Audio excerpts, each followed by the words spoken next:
Bonjour, dans la série d'enseignements que nous avons commencé il y a quelques semaines, par lesquels nous voulons nous préparer à la lecture d'un cours à miracle en détail, nous faisons des enseignements introductifs. Et aujourd'hui, je nous propose un enseignement, j'ai failli dire inédit, c'est peut-être l'enseignement que l'humanité redoute le plus, l'enseignement que je ne sais pas s'il y a plusieurs personnes qui l'ont déjà enseigné, voire même imaginé que ce soit concevable. C'est le titre de cet enseignement, c'est l'unité parfaite ou le non-dualisme pur, une idée que l'humanité redoute terriblement. Donc l'unité parfaite parle de l'univers de Dieu. En quoi est-ce que ça consiste? Quel est le principe de l'unité parfaite ou le non-dualisme pur? Il faut d'abord dire que quiconque n'aura pas pensé conformément à l'unité parfaite ou au non-dualisme pur ne peut pas prétendre être illuminé au sens de Dieu pour retourner à sa déité. Tant que nous ne sommes pas changés dans notre système de pensée, tant que nous pensons différemment, le moindrement, par rapport à l'unité parfaite ou au non-dualisme pur, il n'est pas question de prétendre que nous rentrons au ciel, que nous avons fini avec les incarnations. Parce qu'il faut penser exactement comme Dieu, accepter tout au moins de penser comme lui, afin qu'il puisse penser en nous si nous retournons au ciel. Et quiconque ne pense pas en termes d'unité parfaite, quiconque ne pense pas en termes de non-dualisme pur, ne peut pas prétendre qu'il est illuminé au sens d'un courant miracle, au sens de Dieu, d'un courant miracle, au sens de Dieu auquel personnellement j'adhère. Donc le principe c'est quoi? C'est que Dieu pense unité parfaite, Dieu pense non-dualisme pur. Et qu'est-ce que celui-ci énonce? Celui-ci énonce qu'il n'y a qu'un seul esprit que je veux comparer au vide. Il y a un seul vide à jamais et il n'y a rien d'autre dans l'univers. C'est dans ce vide que chacun de nous a le pouvoir de faire tout ce qu'il veut et manifester tout ce qu'il veut comme un magicien. Dieu a décidé que le vide sera vide à jamais pour lui et il appelle ça le pur esprit. Et nous avons décidé de manifester des symboles, des objets dans le vide et que nous appelons l'univers, mais c'est le même vide. C'est le fait qu'il y ait un seul vide dans lequel nous tous nous jouons qui fait le nom de l'unité parfaite ou du non-dualisme pur. Il n'y a rien d'autre en dehors de ce vide. Chacun de nous est partie prenante de ce vide. Chacun de nous a le droit de l'utiliser comme il veut et faire ce qu'il veut. Et ce que nous en pensons fait nos créations. Ce que nous en pensons fait nos pensées. Point final. Donc, si j'utilise le vide comme Dieu l'utilise, alors je suis Dieu. Si je l'utilise différemment de Dieu, alors je suis autre chose, je suis un ego. Ce vide, je veux le comparer à une particule que j'appelle la particule pur esprit, qui est la particule idée et la seule particule vraie. Quiconque imagine qu'il y a autre chose que la particule pur esprit ou la particule idée vraie est en train de se tromper, est en train de rêver et ne pense pas comme Dieu. Donc Dieu nous appelle à retourner à penser comme lui en acceptant que seul le vide que j'appelle le pur esprit ou l'unité ou l'idée vraie est réelle et que toute autre chose est rêvée, toute autre chose est imaginée, toute forme, tout symbole que nous pouvons percevoir n'existe nulle part si ce n'est dans une hallucination. Ce vide appelé pur esprit est donc ce que un courant miracle appelle l'idée d'amour. Tous les attributs de ce vide sont exactement le même vide, ils portent le même nom. C'est pour cela que ce vide est appelé Dieu et Dieu est ce vide, le Christ est ce vide. Chacun de nous est ce vide que nous partageons tous et chacun à son tour peut en faire librement ce qu'il veut. C'est ce que Dieu nous a permis de faire et nous avons usé de ce droit et de ce privilège pour manifester plutôt des objets et des symboles dans ce vide comme des magiciens. Voilà pour ce qui est du principe de l'unité parfaite. Donc, toute réalité est ce même vide.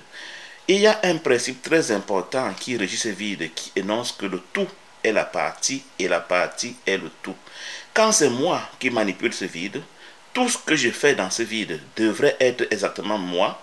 Ça, c'est selon la définition de Dieu. Mais il se trouve que nous avons décidé que nous avons inventé des objets qui ne sont pas de tout dans ce vide, si bien que dans notre conception de ce vide qui est le pur esprit, qui est devenu l'ego une fois qu'il ne fonctionne plus comme le pur esprit, la partie n'est plus le tout un corps n'est plus le tout, et le tout ne sait plus vraiment être identifié parce qu'il est fait de parties qui sont différentes. Dans l'idéal de Dieu, dans l'unité parfaite, le vide est tel que le Créateur qui est en train de gérer le vide à l'instant T est le même que chaque chose qu'il fait dans ce vide, et l'ensemble de ce vide est aussi en même temps encore le tout, parce qu'il n'y a que ce vide et rien d'autre. Toute autre chose qui n'est donc pas ce vide, toute autre chose qui ne répond pas aux lois de ce vide est une illusion, est un rêve, est un fantasme, est une hallucination, est une folie. Et c'est ce que est toute la création, tout l'univers manifesté jusqu'ici. Il y a un univers qui n'a jamais disparu, cet univers du vide, qui est constitué des êtres qui sont ce vide, entendez par vide le pur esprit. Ces êtres sont vivants et ils ont leur mode de vie dans leur univers. De même que nous les humains, on a nos modes de vie dans notre univers où nous avons pensé qu'il faut manger 3 fois par jour, qu'il faut dormir 8 heures par jour, qu'il faut travailler pour avoir de l'argent, qu'il faut habiter une maison, qu'il faut marcher sur les pieds, qu'il faut être marié, qu'il faut avoir un emploi, qu'il faut. Nous avons donc nos us et coutumes, nos habitudes dans notre univers des humains. Les êtres dans le vide aussi ont leur style de vie que nous n'avons aucun droit de juger, ni de penser que leur style de vie est forcément différent de nôtre, donc qu'il n'existe pas. Donc c'est une définition d'un univers, ce vide, et elle est à prendre ou à laisser. Soit nous restons dans notre illusion manifestée des objets, soit nous acceptons retourner à la condition de vide en acceptant de penser comme Dieu, en acceptant de penser en termes d'unité parfaite, en acceptant de penser en termes de non-dualisme pur. J'emploie volontairement le terme vide parce que nous pouvons mieux comprendre de quoi il s'agit, mais ce vide, il faut toujours remplacer le mot vide par le pur esprit, qui est le seul esprit qui existe à jamais. Toute chose qui semble manifester est manifestée dans le cadre exclusif du pur esprit, et rien ne peut être fait en dehors du pur esprit. Mais quand la chose n'est pas manifestée, n'est pas produite, les propriétés établies par Dieu pour ce pur esprit, la chose devient une illusion. Donc même nos illusions sont tout simplement des mal-utilisations, des mal-créations, des mauvaises utilisations, des mauvaises perceptions de ce vide. Pour comprendre comment le pur esprit fonctionne, je nous propose 3 métaphores dans notre expérience, à savoir premièrement le spectre électromagnétique, deuxièmement le poste de télévision et enfin un studio de cinéma qui est partagé par plusieurs réalisateurs. Nous avons vu dans un enseignement, le tout premier, que le spectre électromagnétique est fait de fréquences ou de longueurs d'onde qui sont superposées et qui ne se connaissent pas. Les fréquences et longueurs d'onde ont été comparées à des univers. En fait, le pur esprit fonctionne exactement comme le spectre électromagnétique. C'est-à-dire que Dieu nous a créés chacun dans sa fréquence individuelle, avec tout qui lui appartient dans son royaume, et chacun de nous est Dieu dans sa fréquence. Nous avons chacun tout dans notre propre fréquence. C'est ce que 1 Cours à miracle dit dans le chapitre 4, section 7, paragraphe 5, que Dieu a créé chacun de ses fils dans une fréquence bien précise et individuelle, avec tout qui lui appartient. Mais la création continuant avec le fait que Dieu et ses créations décidèrent de partager la même fréquence pour être égaux, pour avoir la perfection et pour partager l'amour. Donc, ils ont fusionné dans une seule fréquence qui s'appelle le ciel et qui s'appelle la réalité. Et toute autre fréquence a été, j'ai failli dire, interdite, bannie et disparue parce que maintenant, ils ne connaissent plus que la conscience de l'unité parfaite qui veut que tous sont dans la même fréquence. Quiconque tente d'aller dans une fréquence individuelle se retrouve dans ce que le cours compare à un rêve. La réalité n'est que dans l'unité parfaite. D'où le nom de cet enseignement, la conscience de l'unité parfaite ou le non-dualisme pur, le fait de partager la même fréquence avec Dieu et avec tous ses frères, tels que nous sommes tous égaux et que chacun a tout et que chacun est parfait, chacun est éternel, chacun est illimité, chacun est Dieu en même temps dans la même fréquence et tous font, si jamais ils font, tout en même temps, tous se partagent tout, personne n'a plus que l'autre, personne ne sait plus que l'autre, personne ne peut plus que l'autre, personne. À la limite, comme on a vu dans l'enseignement sur la genèse de l'univers, on pourrait même dire que Dieu n'a pas précédé sa création, puisque dans l'éternité qui est dans le temps, entre guillemets, de la fréquence commune, tout s'est passé en la fraction de nanoseconde de la création et rien ne s'est plus jamais passé. C'est ainsi que l'unité parfaite ou le non-dualisme pur a été établi. Je vais aussi comparer dans le pur esprit à un poste de télévision dans lequel il y a plusieurs canaux. Donc, on peut imaginer qu'au départ, Dieu nous aura créé chacun dans son canal, avec ses journalistes, avec ses émissions, avec ses programmes. Mais après, nous avons convenu avec Dieu de nous retrouver dans un seul canal que j'appelle le canal ciel. Et nous avons décidé collectivement qu'il n'y a plus d'autres canaux qui puissent faire la réalité. Pour qu'un canal soit réel, il faut qu'il soit le canal ciel. Tout canal individuel sera considéré comme un rêve. Et enfin, je veux comparer aussi le pur esprit à un studio de cinéma dans lequel chaque réalisateur peut louer pour produire son film. Au départ, chacun de nous avait son jour d'utilisation des studios, mais à la fin, on a dit non, il n'y a plus d'utilisation individuelle. On va utiliser le même studio chaque jour pour faire le même film et que nous allons partager avec tous les mêmes droits, tel que personne n'est plus grand que l'autre, personne n'est différent de l'autre. C'est ainsi que s'est faite l'unité parfaite ou le non-dualisme pur. Quiconque ne pense pas en termes d'unité parfaite ou en termes de non-dualisme pur n'est pas illuminé et n'est pas admissible au ciel, va se réincarner des milliards de fois jusqu'à ce qu'il sache reconnaître que tous sont de même, tous sont égaux à la limite et que tous sont tout, tous peuvent tout, tous sont illimités, tous sont parfaits. Personne n'est pécheur, personne n'est l'ego, l'ego n'existe pas. Il n'y a rien en dehors de ce vide qui s'appelle le pur esprit. Si nous pensons qu'il y a quoi que ce soit dans l'univers qui n'est pas le vide qui est appelé le pur esprit dans un courant miracle, nous sommes dans la dualité. La dualité, c'est dans le fait de croire qu'il y a autre chose en dehors du vide que le cours appelle le pur esprit, qui est tout, et la partie est le tout est la partie.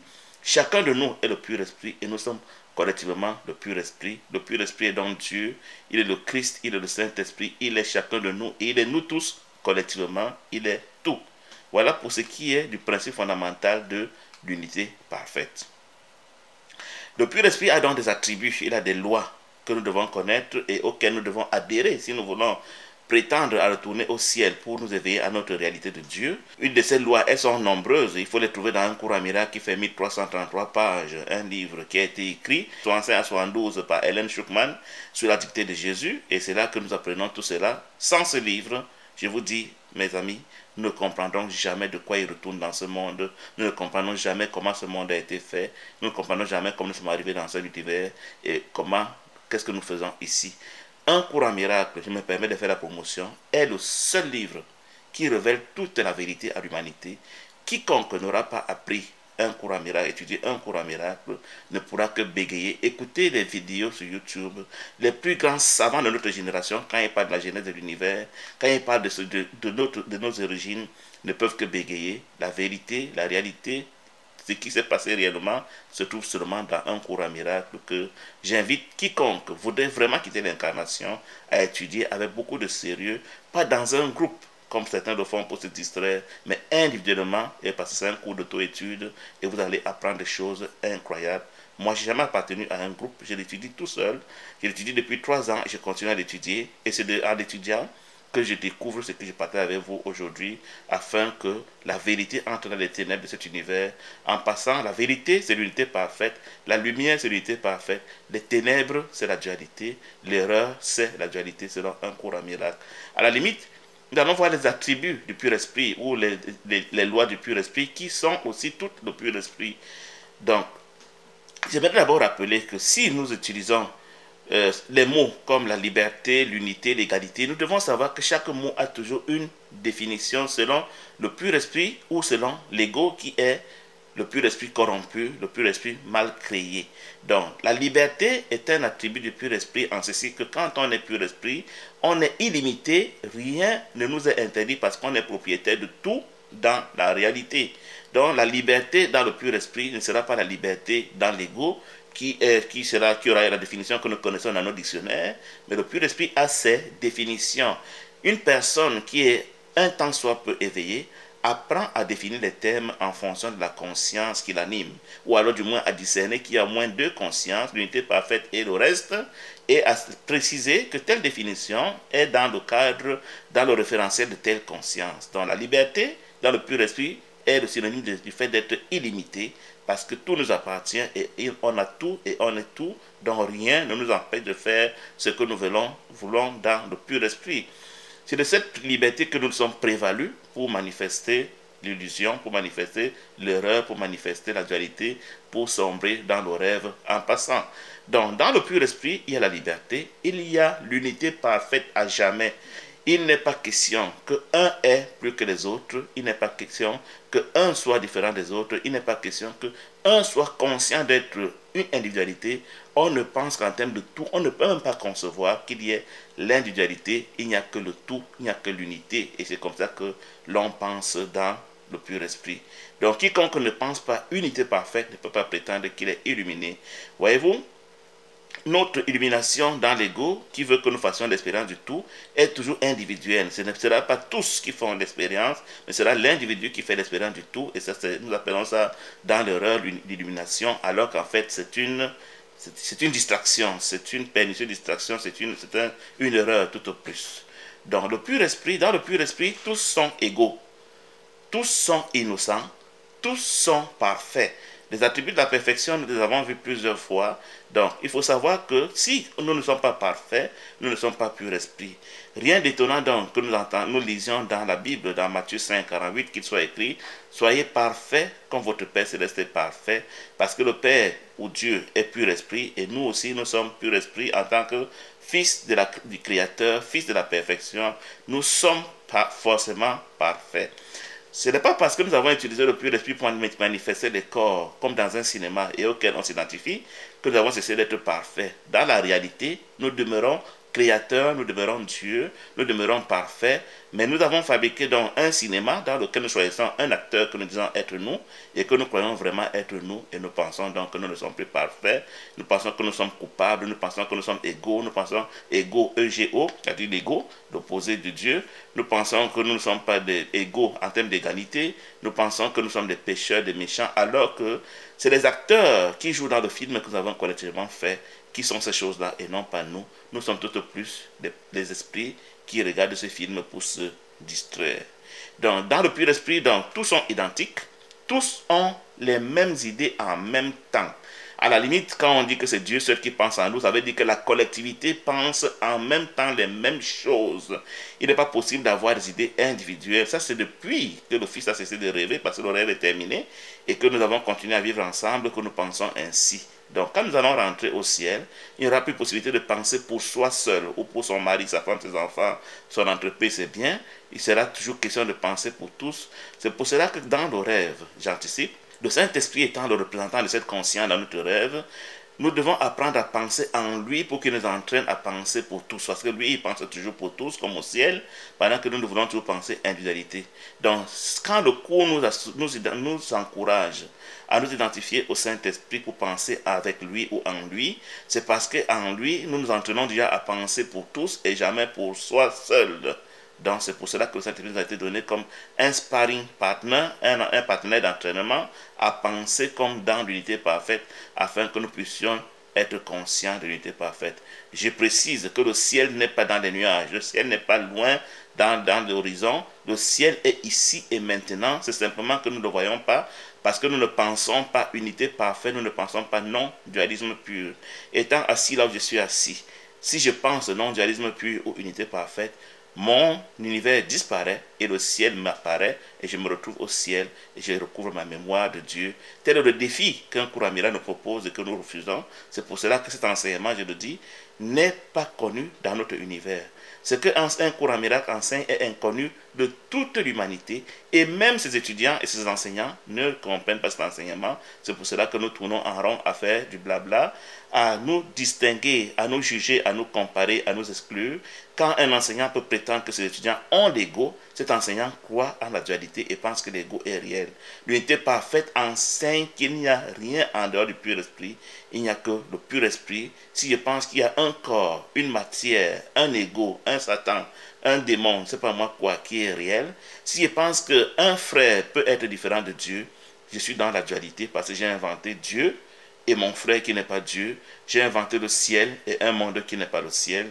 Je suis donc dans l'erreur, dans le sommeil. Et vous allez remarquer, je vous encourage à être vigilant, à écouter les enseignants d'un cours à miracle. Je ne veux pas citer les religieux qui, eux, sont loin de cette compréhension. Vous verrez que cette compréhension de l'unité parfaite du non-dualisme pur est un mystère pour notre génération, est un mystère pour l'humanité, parce que nous ne voulons pas nous éveiller pour les raisons que nous avons déjà vues dans d'autres vidéos. Dans l'unité parfaite, chacun est donc tout et chacun est le tout. Chacun est l'utilisateur individuel de tout et collectivement nous sommes aussi le tout. Il est question que je pense toujours et toujours que je suis le tout et que tout ce que je vois à l'extérieur est manifesté par moi dans ma séquence du studio commun, dans mon univers individuel que j'ai fabriqué par la séparation, et dans l'unité parfaite, nous sommes tous Dieu. Donc il est question que j'apprenne à regarder à tous mes frères comme étant Dieu, comme étant chacun de tout, afin que je puisse me souvenir de ce que moi aussi, je suis le tout. Si je pense qu'un être humain n'est pas le tout, alors je ne pourrais pas me souvenir de ce que moi aussi je suis le tout, et c'est ce qui me retient dans le rêve. Je n'ai aucun intérêt à penser qu'un être humain est un sorcier, un méchant, un pécheur, un égo, un machin, un truc. Ça ne me sert à rien parce qu'il est ma création. Si je le vois, c'est que je l'ai manifesté dans mon studio, dans mon univers, dans mon esprit. En passant, quand un courant miracle parle de mon esprit, il parle de mon utilisation du pur esprit tel que je l'utilise. Chacun, quand il vient utiliser le pur esprit pour faire sa magie, le pur esprit devient son esprit. Quand Dieu utilise le pur esprit, il ne reconnaît que le Christ dans le pur esprit comme sa création. Et quand moi, j'utilise le pur esprit, j'y mets ma maison, ma voiture, ma femme, mes enfants, mon emploi, mon entreprise, mon corps, et que sais-je encore, les arbres, et tout ce que je perçois, je remplis cela dans le pur esprit par la magie.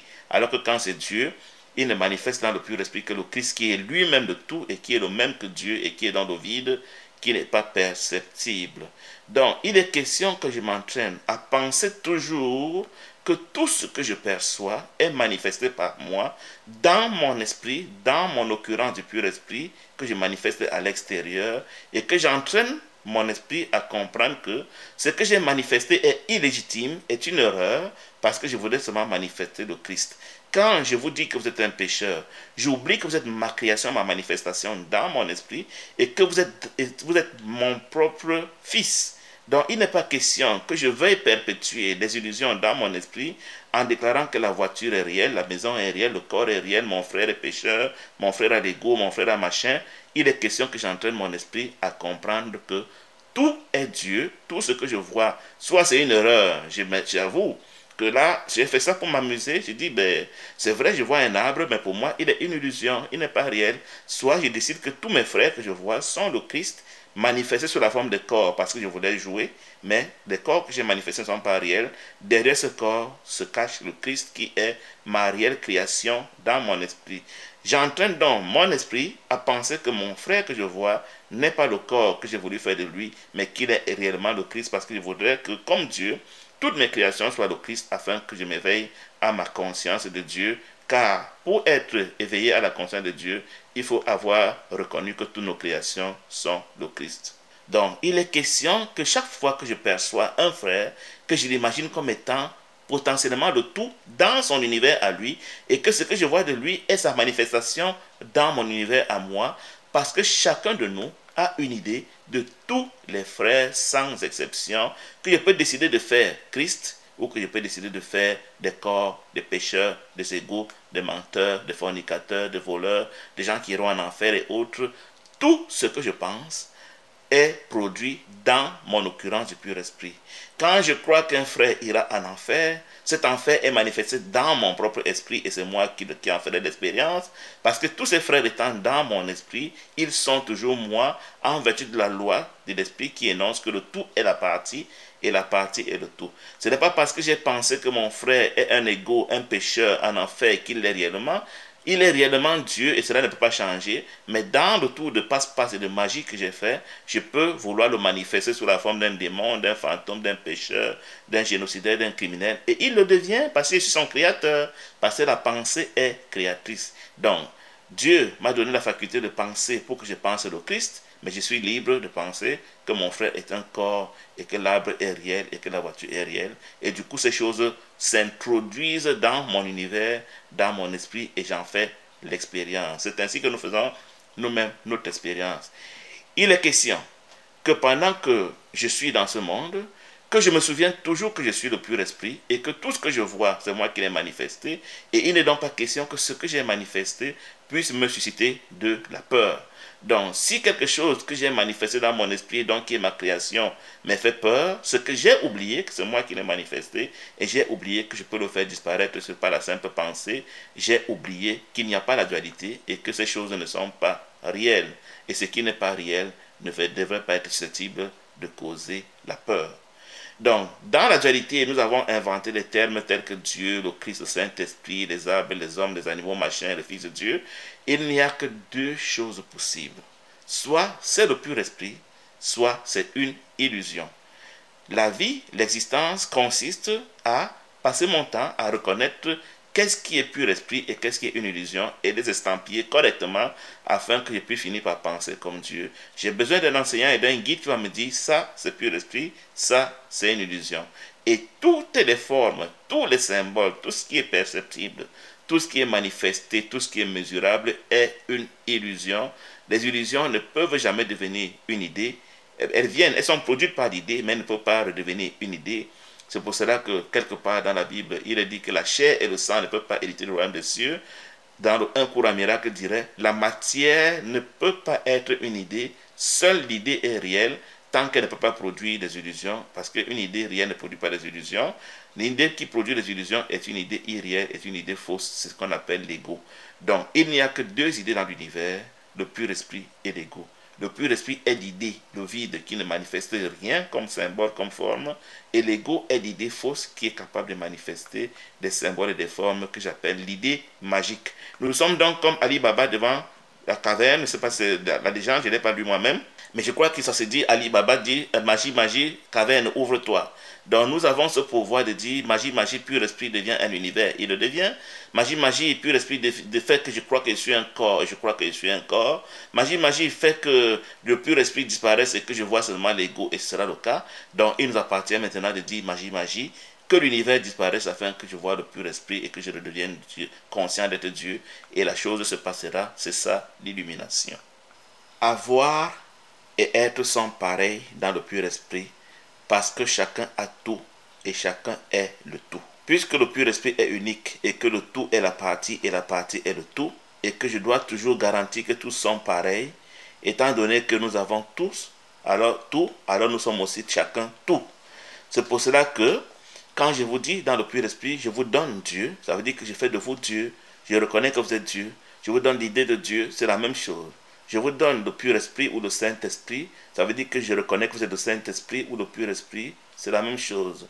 Donc, si je vous donne une idée, vous devenez cette idée. C'est pour cela que avoir et être dans le pur esprit sont pareils, étant donné que je dois toujours donner pour garantir l'égalité de tous. Quand je donne, je dois aussi recevoir. Le seul moyen de recevoir dans le pur esprit est de donner. Je dois donner à tous si je veux recevoir. Je ne peux pas recevoir sans avoir donné, si bien que donner et recevoir se passent en même temps dans le pur esprit. Sans le donner, il n'y a pas le recevoir.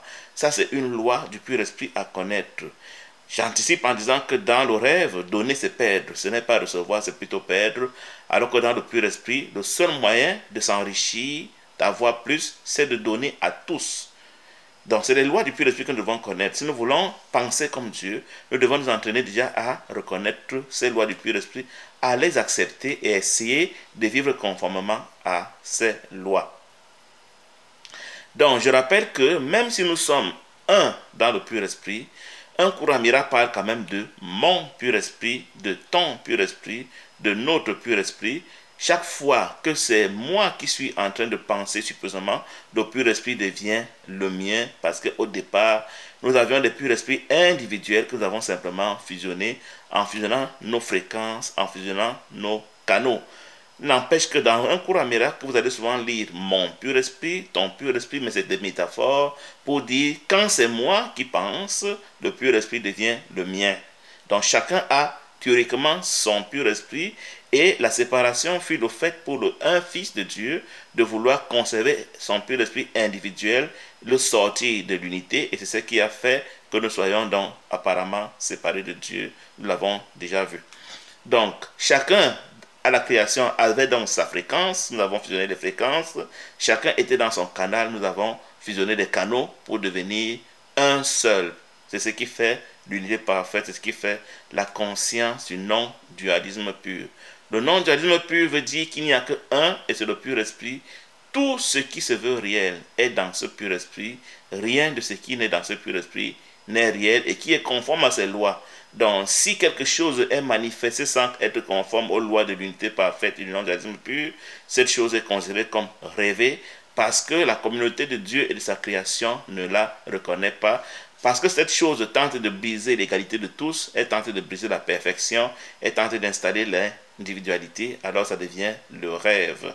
Donc le rêve fut simplement le fait pour un fils de Dieu d'essayer de se séparer des canaux, de se séparer de fréquences, d'avoir retrouvé son pur esprit individuel pour faire ces choses seul. Quel est donc le principe de la création dans le pur esprit? La création est simplement le fait de reconnaître que l'autre est moi et qu'il n'est pas différent de moi.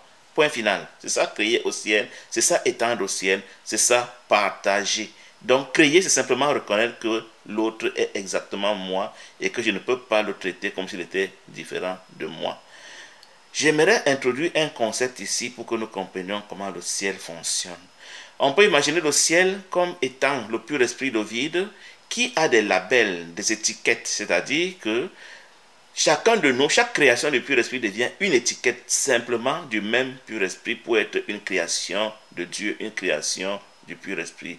Ainsi, on pourra avoir l'étiquette Dieu qui fut la première étiquette du pur esprit, l'étiquette Christ qui est le Fils unique de Dieu et les étiquettes des individus créés par le Christ qui sont tout simplement aussi des étiquettes. Et même les attributs du pur esprit sont des étiquettes. Donc, on va dire amour, la paix, la joie, l'unité parfaite, autre, la perfection, ne sont que des étiquettes, des idées à propos du pur esprit, des idées qui ne tentent pas de détruire le pur esprit, des idées qui respectent l'unité parfaite du pur esprit, des idées qui respectent la perfection du pur esprit, sont simplement des étiquettes du pur esprit, sont les créations du pur esprit, sont les attributs du pur esprit. Ce sont simplement des étiquettes, mais toutes sont égales dans le même pur esprit, dans l'extension du même pur esprit. On peut imaginer que dans le cadre d'un téléviseur, chaque canal avait un nom et on a décidé maintenant qu'on aura le même canal, mais qui peut avoir plusieurs noms. Donc le canal ciel, qui sera à la fois Dieu, le Christ, Guy, Martin, André, Marie, Jeannette et autres. On pourra le comparer aussi à un studio de cinéma où avant chacun avait son tour pour l'utiliser.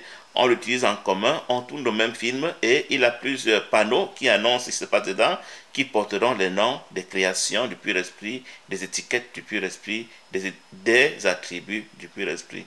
Donc, il est question de penser l'univers comme étant un seul pur esprit qui peut avoir des étiquettes différentes qui seront donc tout simplement des créations du pur esprit, mais qui ne sont pas des entités à part qui sont le même pur esprit, simplement appelées autrement. C'est pour ça que nous sommes tous Dieu au ciel, parce que comme Dieu, nous sommes des étiquettes du pur esprit. Donc, comparons une étiquette à un système de pensée dans l'absolu. Donc, une étiquette sera un système de pensée, c'est-à-dire qu'on dit que cette étiquette pense exactement comme le pur esprit, alors cette étiquette devient le pur esprit. Donc, pour être une création au ciel, il faut que nous soyons une étiquette du pur esprit, c'est-à-dire un système de pensée qui pense exactement comme le pur esprit. Si une étiquette accepte le système de pensée du pur esprit, alors elle devient une étiquette du pur esprit, elle devient une création du pur esprit, elle devient une création de Dieu, elle se manifeste, elle se rend compte de ce qu'elle est au ciel et qu'elle est Dieu. Donc, pour redevenir Dieu, pour être conscient d'être Dieu, pour m'éveiller à ma déité, pour prendre conscience de ma nature de Dieu, je dois penser comme Dieu, à savoir, il y a un seul pur esprit et tout ce qui est réel n'est qu'une étiquette du pur esprit qui accepte de penser exactement conformément aux attributs du pur esprit par rapport à mes frères, par rapport à Dieu, par rapport à moi-même et par rapport à tout, c'est-à-dire égalité, perfection, illimité et que sais-je encore, tous les attributs du pur esprit que nous avons vus et que la création ne soit plus que le fait de reconnaître que mon frère est exactement moi et que je ne peux plus jamais le traiter de pécheur, de menteur, de tricheur, de voleur, ou alors qu'il a un ego, qu'il est un démon, qu'il est sorcier, qu'il est en enfer, sachant que je suis en train de parler un langage de magicien parce que je suis en train d'imaginer qu'en dehors du pur esprit, il y a autre chose. Donc, définitivement, Dieu est une étiquette du pur esprit, le Christ est une étiquette du pur esprit, toute création de Dieu est une étiquette du pur esprit et le Christ a créé ses frères étiquettes, tout comme lui-même a été créé étiquette du pur esprit, par la toute première étiquette pur esprit qui est Dieu, le Créateur. Voilà l'idée que nous devions avoir pour nous visualiser la réalité de Dieu. Comment est-ce que le ciel est? Si nous voulons vraiment aller au ciel, nous devons accepter d'aller penser comme le pur esprit, devenir une étiquette dans une communauté indivisible, penser unité parfaite, penser non-dualisme pur. Et l'unité parfaite est la seule réalité. L'unité parfaite est le tout. Le non-dualisme pur est le seul système de pensée qui fait la réalité.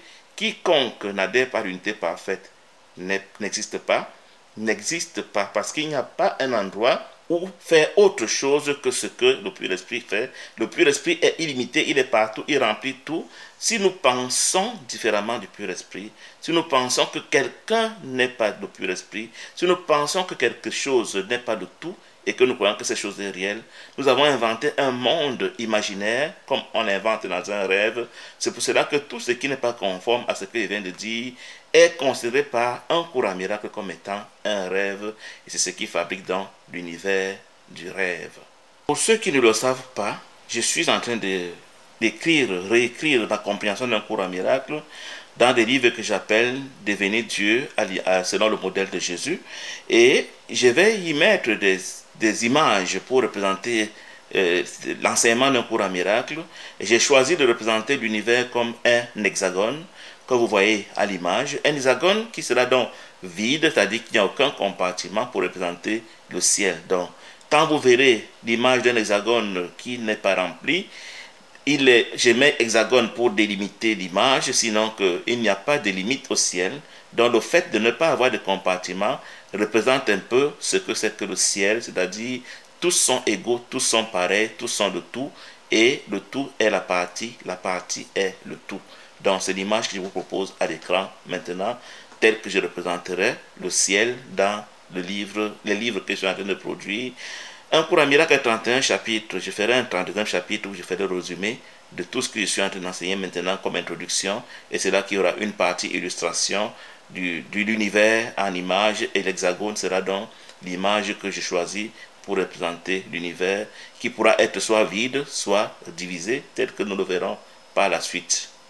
Donc nous sommes dans le monde, apparemment, depuis des milliards d'années, parce que nous n'avons pas appris qu'il n'y a qu'un seul pur esprit. Il y a un seul esprit à jamais et il n'y a rien d'autre. Cet esprit, nous pouvons décider de le voir comme Dieu le voit et nous nous réveillons à notre conscience de Dieu. Nous pouvons décider de le voir comme l'ego le voit et permettre donc qu'il manifeste des images, des choses que Dieu n'a pas prévues dans son esprit. Et du coup, nous croyons avoir quitté le ciel et nous avons perdu la conscience de l'unité parfaite. Nous avons perdu le système de pensée du non-dualisme pur. Je vous remercie pour votre attention et au plaisir à la prochaine vidéo. Bye bye.